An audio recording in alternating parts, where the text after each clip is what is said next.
Hello and very warm welcome everyone. My name is Nikita Chauhan और आपके सामने आज मैं एक और इंटरेस्टिंग वीडियो लेकर रेडी हूँ। सो आज का टॉपिक है सुप्रीम कोर्ट के new chief justice of India appoint हुए हैं। द्रौपदी मुर्मू जी जो हमारी प्रेसिडेंट हैं, उन्होंने अपॉइंटमेंट की है chief justice of India new, जिनका नाम है जस्टिस चंद्रचूड़।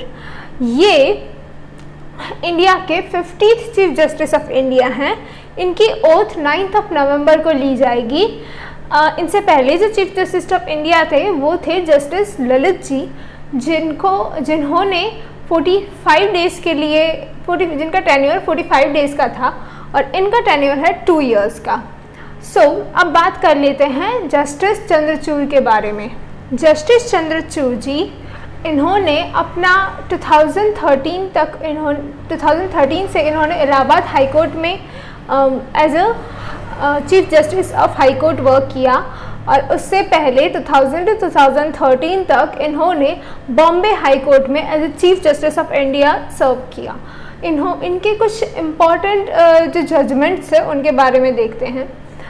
इनका एक मेजर रोल रहा है राइट टू प्राइवेसी के अंदर। जब आधार कार्ड को एज अ आइडेंटिटी बनाया जा रहा था, तब इन्होंने राइट टू प्राइवेसी को एज अ फंडामेंटल राइट बताने के अंदर बहुत इम्पॉर्टेंट काम किया है। दूसरा है जो होमोजेनिटी है, सेक्शन 377 ऑफ आईपीसी, जो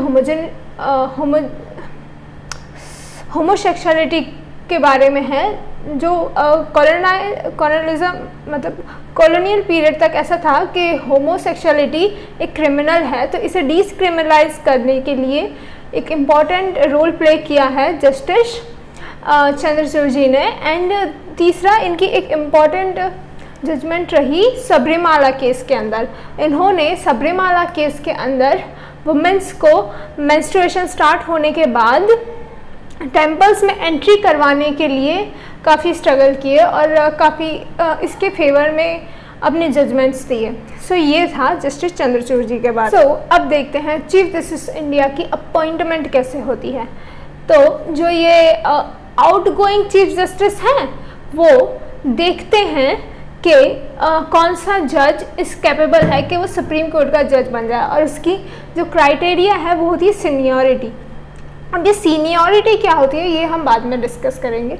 तो वो देखते हैं कि कौन सा जज इस कैपेबल है, पर वो एक नाम सजेस्ट करते हैं उस जज का। अब ये समझ लो एक बुक है, इसके अंदर उस जज का नाम है, ठीक है। तो उन्होंने ये नाम सजेस्ट किया। अब ये नाम वो देते हैं यूनियन मिनिस्टर को, यूनियन लॉ मिनिस्टर को, जो फिलहाल हैं किरण रिजिजू जी, ठीक है। अब ये नाम किरण रिजिजू जी यूनियन लॉ मिनिस्टर देते हैं पीएम को, फॉरवर्ड करते हैं कि हम इन्हें एज अ सुप्रीम कोर्ट के चीफ जस्टिस बनाना चाहते हैं। फिर ये पीएम इस नाम को फॉरवर्ड करते हैं, आगे भेजते हैं प्रेसिडेंट को, और प्रेसिडेंट जाके अपॉइंटमेंट करते हैं चीफ जस्टिस ऑफ इंडिया को। जैसे कि अभी मैंने स्टार्टिंग में ही कहा था और हिंदू के आर्टिकल में भी है, द्रौपदी मुर्मू जी ने कहा कि हम हमारे new chief justice of India को अपॉइंट करते हैं, जो कि है जस्टिस चंद्रचूड़ जी, ठीक है। अब इधर जो टर्म सीनियरिटी है ये एज के ऊपर डिपेंड नहीं करती, ये डिपेंड करती है कि उसका उन जज का कितने साल का एक्सपीरियंस है टॉप मोस्ट कोर्ट के अंदर, ठीक है। अगर इमेजिन करो 2 जजेस हैं, दोनों की सीनियरिटी एक जितनी है, तो क्या होगा? तो हो जाएगा डेडलॉक, ठीक है। अब ये डेडलॉक की सिचुएशन में क्या होगा कि ये भी एक जितना, ये भी एक जितना, तो देखेंगे कि इनकी सुप्रीम कोर्ट में कितने साल तक इन्होंने सर्व किया है। अगर उन दोनों ने सुप्रीम कोर्ट में भी एक जितना सर्व किया है तो फिर देखेंगे कि उन्होंने हाई कोर्ट में कितने साल तक सर्व किया है, और वो भी सेम है तो उन्होंने ओथ कब ली, और ऐसे देख के ये डिसाइड करते हैं कौन सा जज कितना ज़्यादा सीनियर है।